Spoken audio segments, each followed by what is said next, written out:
Let's say I am the Strait of Hormuz. I am a narrow 21-mile neck of water, yet the entire world's pulse beats through me. Tonight, I've decided to close. Within 60 minutes, global oil markets go into a vertical climb. By midnight, the 20 million barrels of crude usually passing through my gates are a stranded ghost fleet. A total closure means gas pumps across the world run dry as distribution networks fail. The Hormuz crisis represents the immediate cessation of global trade as we know it. Modern society relies on a continuous flow of physical energy through this single point. Every smartphone and every vehicle is tethered to the movement of these tankers. This is 21 miles where a single order, a naval mine, or a miscalculation resets a global order. To understand why this narrow strip of blue is so dangerous, we have to look past the water and into the math of survival.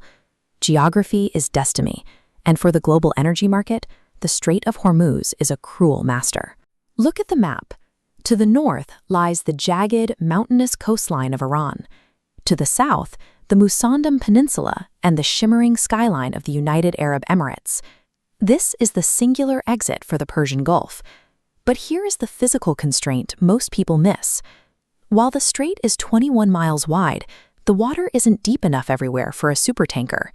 These vessels sit 60 to 70 feet deep in the water when fully loaded. This map shows the traffic separation scheme, dictating strict lanes for commercial vessels. It features 2-mile-wide inbound and outbound lanes, separated by a buffer zone. The actual throat of global commerce is only 4 miles of navigable water. This needle-eye configuration makes navigation a nightmare, but it makes military strategy a dream. Iran recognizes this geography as their ultimate asymmetric leverage. They don't need a massive blue water navy to challenge the United States or its allies. They only need to control the immediate coastline. Iran's Islamic Revolutionary Guard Corps Navy specializes in swarm tactics. Instead of deploying one large, vulnerable destroyer, imagine hundreds of small, fast attack boats, armed with missiles or torpedoes, appearing from the rocky coves. In a confined space, they're incredibly difficult to track.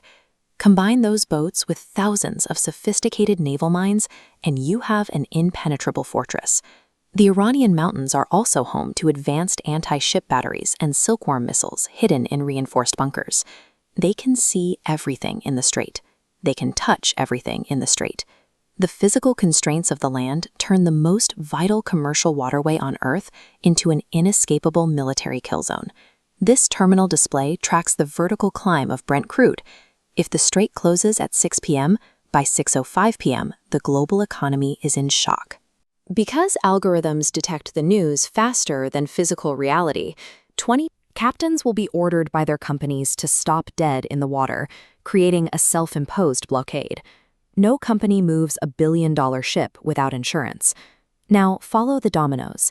Asia feels it first. China is the world's largest oil importer. Their manufacturing hubs, the ones making your phones and your cars, run on imported energy. If the oil stops, the factories stop. Japan and South Korea face a dark reality, possessing almost no domestic energy resources. They are effectively islands of high-tech manufacturing that require a constant intravenous drip of Middle Eastern crude. Within days, they are forced to implement extreme power rationing. In the United States, the impact is different but equally severe. While the U.S. produces its own oil, it still relies on heavy crudes from the Middle East to feed specialized refineries on the Gulf Coast. Without that specific type of oil, the infrastructure fails to produce gasoline or jet fuel at scale. The global just-in-time supply chain, optimized over the last 40 years, becomes a fatal liability. There is no backup inventory. There is no buffer. There is only the continuous flow. When that flow halts, global GDP begins to evaporate. The combination of algorithmic panic and uninsurable shipping halts, global trade, triggering a synchronized and severe global recession. Whenever tensions rise in the Gulf, politicians often point to the bypasses. They try to convince the public that we have an escape hatch. But let's look at the actual math. This graphic compares the 21 million barrels passing through Hormuz against alternatives. Saudi Arabia's pipeline handles 5 million. The UAE's adds 1.5 million. Even at maximum capacity, look at this negative space. The world misses 14 million barrels daily. No fleet can move that volume. The world also relies on strategic petroleum reserves, or the SPR. It's a complex of deep underground salt caverns filled with emergency crude oil to counter short-term supply disruptions. But they are exactly that, short-term. They fail to solve the crisis if the strait stays closed past a month. Furthermore, reopening the strait requires a grueling naval operation. Modern minesweeping is a painstakingly slow, methodical process. It takes weeks to clear a single shipping lane. During those weeks, the global economy continues to bleed. So why would a nation pull the trigger on global devastation? The answer is the zero option. The zero option is a strategy where a regime, feeling its survival is threatened, guarantees mutual destruction because it has nothing left to lose.